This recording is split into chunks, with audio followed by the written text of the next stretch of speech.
또 소금을 너무 긴 시간 동안 안 먹어버리잖아요. 그러면 위산이 부족해지고 소화가 안 되고 신진대사가 떨어져서 혈당이 올라가기도 하고요. 기타 각종 질환들을 만들어낼 수가 있습니다.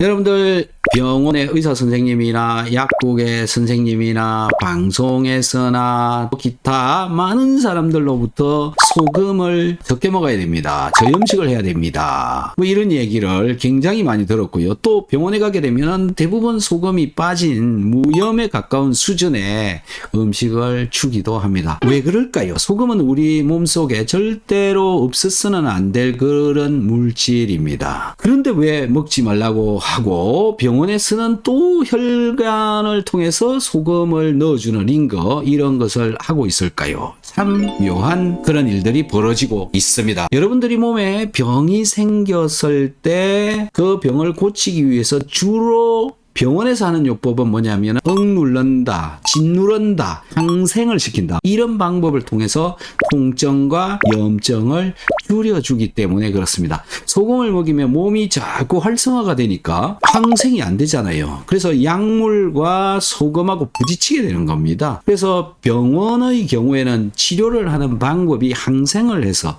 몸을 좀 더 활성도를 떨어뜨려서 그래서 스테로이드 같은 것을 주사를 넣거나 그러는 거거든요. 항생을 시켜서 치료를 하는 방법을 선택을 하기 때문에 그렇습니다. 그래서 나온 말이 그래서 치료를 목적으로 한다면 저염, 무염 이런 것을 할 수도 있는 건데 그건 병원에 있을 때 병원 치료를 받을 때 일어나는 현상이다. 이렇게 이해를 하시면 됩니다. 자, 우리는 살아가기 위해서 소금이 있어야 되는 거 맞잖아요. 몸속에 들어있는 물은 항상 0.9% 정도 대략 0.9%라고 하겠습니다. 그 농도로 소금의 농도를 맞추고 있다. 그걸 내 몸이 자동으로 조절을 해주고 있다. 그래서 소금을 다소 먹지 않아도 소금을 좀 더 과하게 먹어도 내 몸속의 소금 농도는 항상 일정하게 어느 정도는 유지가 되는데 긴 기간 동안 소금을 너무 많이 먹거나 소금을 너무 안 먹게 되면 부족하거나 과하게 돼서 몸에 여러 가지 현상들이 나타날 수 있습니다. 갑자기 소금을 너무 많이 먹게 되면 심장 맥박이 올라갑니다. 심장이 막 뜁니다. 또 혈압이 올라갈 수도 있습니다. 또 소금을 너무 긴 시간 동안 안 먹어버리잖아요. 그러면 위산이 부족해지고 소화가 안 되고 신진대사가 떨어져서 혈당이 올라가기도 하고요.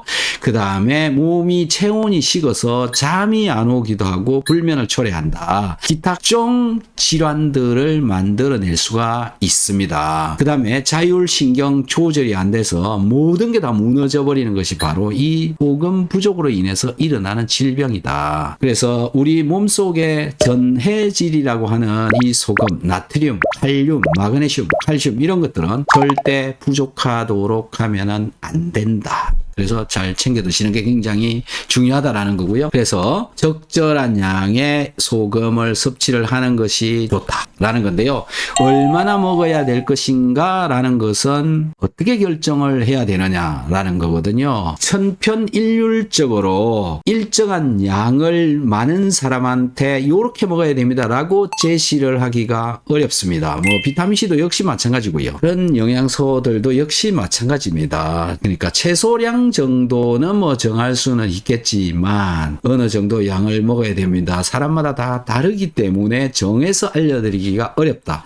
그래서 그 기준을 어디에다가 잡느냐라는 건데요. 소변의 염분 농도를 이 염도계라는 것을 가지고 이렇게 소변을 받아서 얘를 담가 보면 그 숫자가 여기에 나타나게 됩니다. 이 숫자가 0.9% 정도 되도록 소금을 먹어주면 되는데 염분 농도가 0.9%보다 아래로 내려가면 음식에 소금을 좀 더 넣어서 드시고 또 올라가면 줄여서 드시고 그 범위가 0.8에서 1.3% 사이에 왔다 갔다 하면 된다. 자, 그리고요 1.3%보다 더 올라간 1.5, 1.6이 되어도 됩니다. 크게 문제가 일어나는 것은 아닙니다. 왜? 많이 먹으면 소금이 소변으로 자꾸 나가버리기 때문에 괜찮다. 하지만은 0.9%보다 아래로 내려가면 이건 좀 곤란하다 좀 더 채워서 먹는 것이 좋다.